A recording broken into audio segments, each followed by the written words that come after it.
আমি তো power plant নিয়ে বসে আছি 18,000 19,000 পর্যন্ত আমি দিতে পারবো। এই মুহূর্তে 1200 মেগাওয়াট চলছে, এর সক্ষমতা 1600 মেগাওয়াট, বাকি 400 মেগাওয়াট হচ্ছে না গ্যাসের, এই মুহূর্তে গ্যাসের অভাব। বৈশাখের শুরু থেকেই এবার অন্যান্য বছরের তুলনায় রুদ্ররূপে প্রকৃতি। সূর্যের প্রখর কিরণে উত্তপ্ত ধরণী, বাতাসে জলীয় বাষ্পের আধিক্য বাড়াচ্ছে মাত্রাতিরিক্ত গরমের অস্বস্তি। দীর্ঘ থেকে দীর্ঘায়িত হচ্ছে আবহাওয়া বিভাগের হিট অ্যালার্ট। তীব্র তাপদাহের এই সময়ে পাল্লা দিয়ে বেড়েছে বিদ্যুৎ চাহিদা। খেটে খাওয়া মানুষ অল্প বিস্তর সুযোগে বৈদ্যুতিক পাখায় কিছুটা শীতল হতে চাইলেও তাদের নাজেহাল অবস্থা অপরিকল্পিত লোডশেডিংয়ে। প্রশ্ন হলো, দেশে বিদ্যুৎ কেন্দ্রের সংখ্যা প্রায় 150, উৎপাদন সক্ষমতাও 26,000 মেগাওয়াটের ঘর ছাড়িয়েছে।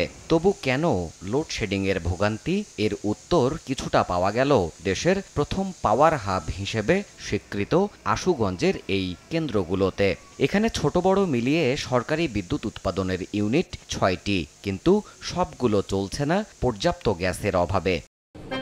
আনলিমিটেড লাইফ চলুক গ্রামীণ ফোনের মান্থলি প্ল্যানে, এক প্ল্যানে 1 মাস। এই মুহূর্তে আমাদের 6টা বিদ্যুৎ কেন্দ্র আছে এবং সবগুলোই পূর্ণ সক্ষমতায় চলার জন্য প্রস্তুত আছে। এখন গ্যাস অ্যালোকেশন আমাদের কিছুটা কম আছে, সেই জন্য আমরা পূর্ণ সক্ষমতায় চলতে পারছি না। গ্যাস পেলে আমরা পূর্ণ সক্ষমতায় চলতে পারবো।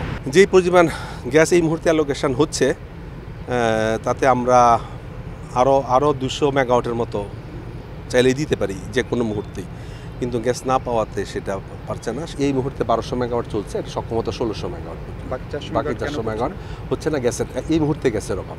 একে তো সংকট, তার ওপর খাতা কলমে বিদ্যুৎ উৎপাদন খাতে গ্যাসের সরবরাহ বাড়ানো হলেও চাহিদা পূরণ হচ্ছে না পুরোটুকু। চলতি মাসে সর্বোচ্চ 16,233 মেগাওয়াট বিদ্যুৎ উৎপাদন হয়েছে। এই মৌসুমে 18,000 মেগাওয়াট পর্যন্ত চাহিদার প্রক্ষেপণ সরকারের। শঙ্কা আছে প্রাথমিক জ্বালানি কেনার প্রয়োজনীয় অর্থের সংকুলান নিয়েও। এখানে বড় বিষয় হলো ফাইন্যান্স। গ্যাস আমার নিয়মিত দিতে হবে। আমি তো পাওয়ার প্ল্যান্ট নিয়ে বসে আছি 18,000 19,000 পর্যন্ত আমি দিতে পারবো। আমার মেইন সমস্যা হলো যে পাওয়ার প্ল্যান্টগুলি চালু রাখা। আমরা তো চাবো লোডশেড মুক্ত রাখতে। আমি তো বললাম পাওয়ার প্ল্যান্ট তৈরি, ওই লেভেল পর্যন্ত ট্রান্সমিশন লাইনও তৈরি আছে, 18,000 পর্যন্ত দেওয়া, ডিস্ট্রিবিউশনও তৈরি আছে। মেইন যোগান হলো আমার গ্যাস এবং তেলের যোগান দেওয়া। আমরা কিছু টাকা পেয়েছি, বন্ড আকারে পেয়েছি, কিছু টাকা আমরা এই কয়েকদিনের মধ্যে পাবো আশাবাদী, বাট এটা অতি সামান্য। বাট আমার কাছে মনে হয় যে এটা একটা ফ্লো থাকা উচিত।